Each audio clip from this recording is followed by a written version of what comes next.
Kalau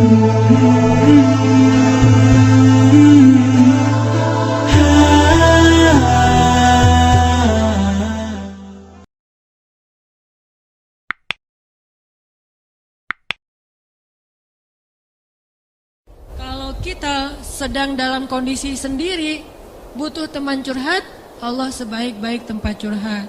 Butuh pertolongan, Allah sebaik-baik penolong.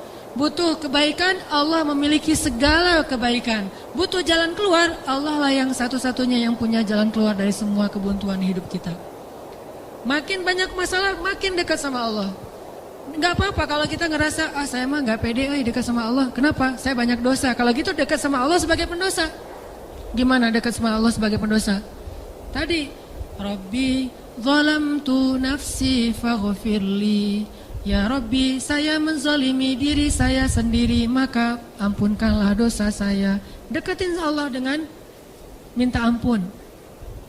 Gak pede datang ke Allah. Kenapa? Soalnya takut ngecewain Allah. Kan kita udah minta, nanti Allah ngasih. Udah gitu, namanya manusia kadang-kadang kalau udah selesai dari masalah, balik lagi dia. Jauh lagi dari Allah, lalai lagi, dosa lagi, kan suka gitu. Karena kita masih kayak ragu sama kemampuan kita. Saya bisa gak ya istiqomah? Saya bisa gak ya taubatan nasuha?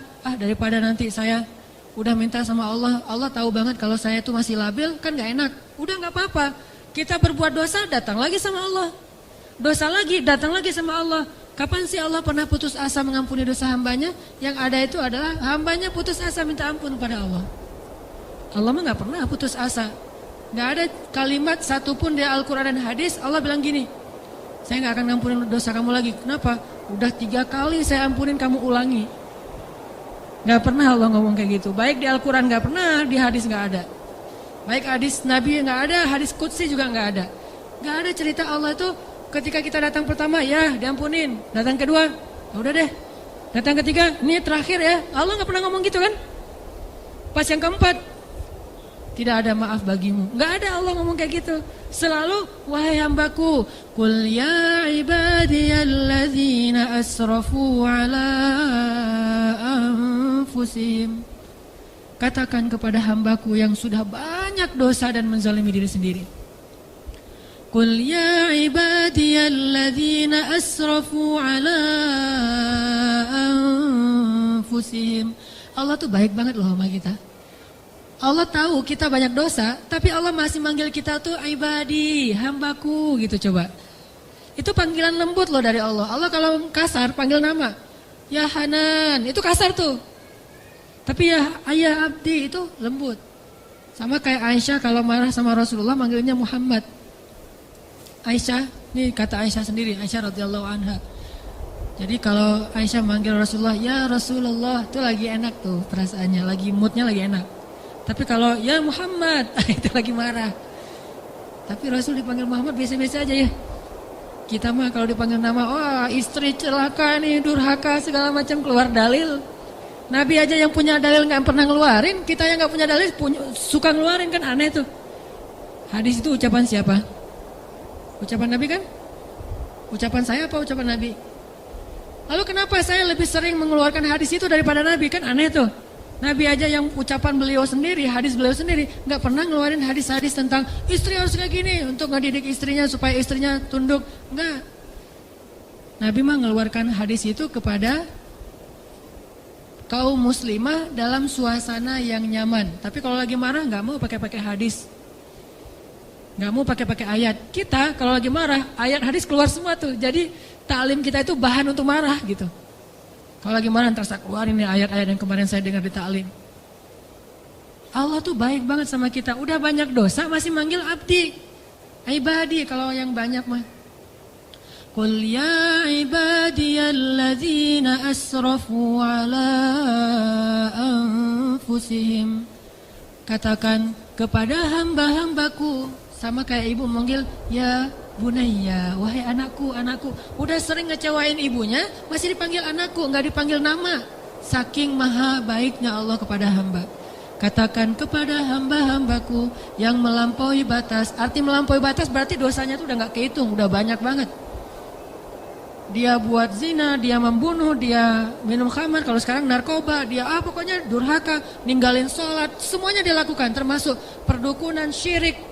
Tapi Allah masih bilang, Qul ya ibadiyalladzina asrafu ala anfusihim. Apa pesannya? La taqnatu min rahmatillah.